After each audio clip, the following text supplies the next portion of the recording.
I walked past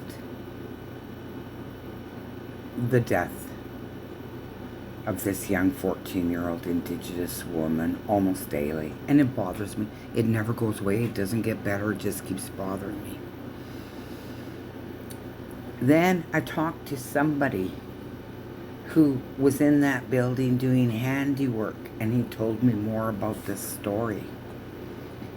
But when he described this guy, okay, I thought that perhaps he was the guy that lived in my old suite that I used to live on Hastings Street, my first apartment down here.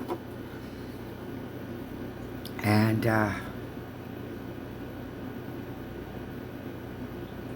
I still think so. I really do. I tried to ask one of my former neighbors, but he's claimed that the guy had all sorts of names. So this is up the block, like 3.5 blocks from where I am. Little avenue, so it's shorter than a full block.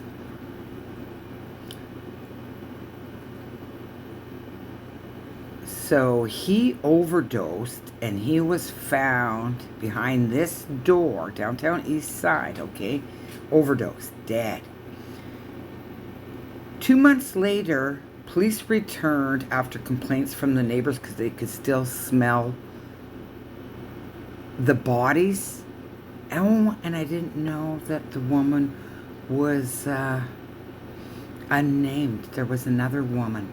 So what this guy told me that worked in this building said that he had masked the smells of the bodies while he was alive. They smelled funky stuff, but they didn't know it was bodies, but he masked it. But after he died, they could smell him. So they took him out, and then they could, the 2 other bodies, he was a hoarder, they found later. Now, we were looking for this 14-year-old girl at this time when she was missing. Her poster was everywhere. Her tribe wanted her back, you know, instead of being in foster care. Now, this guy was ordered to be deported. Now, in my last building, unfortunately, our best buddy that was in that building, Julie, an Indigenous woman, who didn't do fentanyl but died of fentanyl because somebody came and visited her. Yeah, poisoned her. Phoned for help 8 hours later. Oh, you should do a welfare check. And she had been dead for 8 hours. Daisy smelt her death. That was Daisy, my dog's favorite person in that building at 40 East Hastings. And Daisy never went to that door again. It was so sad. I was there when they pulled out her body. I even, you know, called that thing out, the fentanyl thing out on a video. And she just called me names. She never once said, no, I didn't. But we all knew in the building. We all knew. I saw her Indigenous, big, beautiful sons crying when they had to clean out her place. You know, and she was about to have grandkids. But she did not do fentanyl. She was a grandma, for God's sakes. Okay, so CBC has learned that Noel, I think it's Noel, were not the first women to die in his presence. Okay, now what Julie had told me about my old apartment, there was a guy that matches this description of this guy, and I had a weird feeling it's the same guy that got kicked out of my apartment that I last lived in because she told me that he was overdosing women and they were pulling bodies out of my apartment. I was kind of upset she taught me that because I didn't really want to know, but once you know, you know.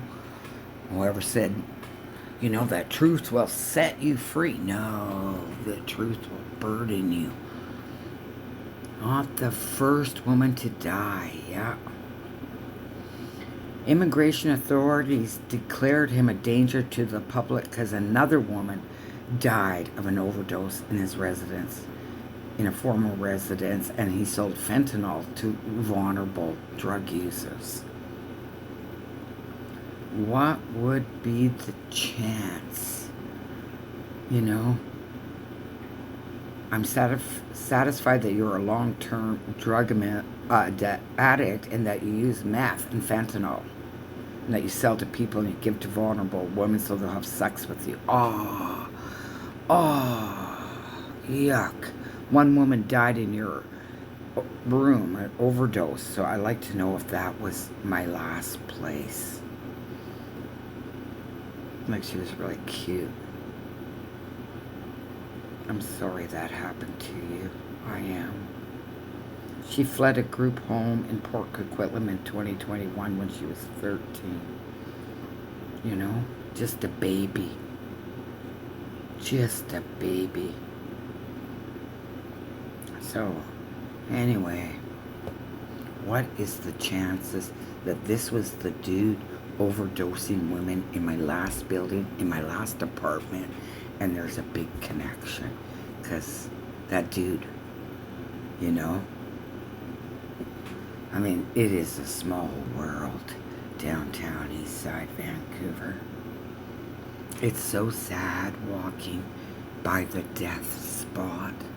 And of course, I'm one of those people, I gotta know what happened. What happened in a neighborhood that I'm living in now since 2019. You know, what happened? And I investigate, I ask questions.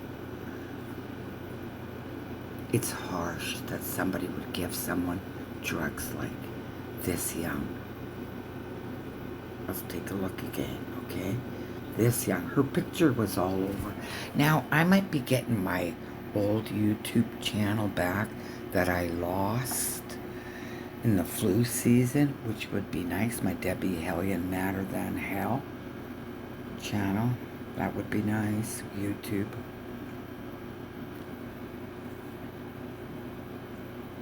Sad.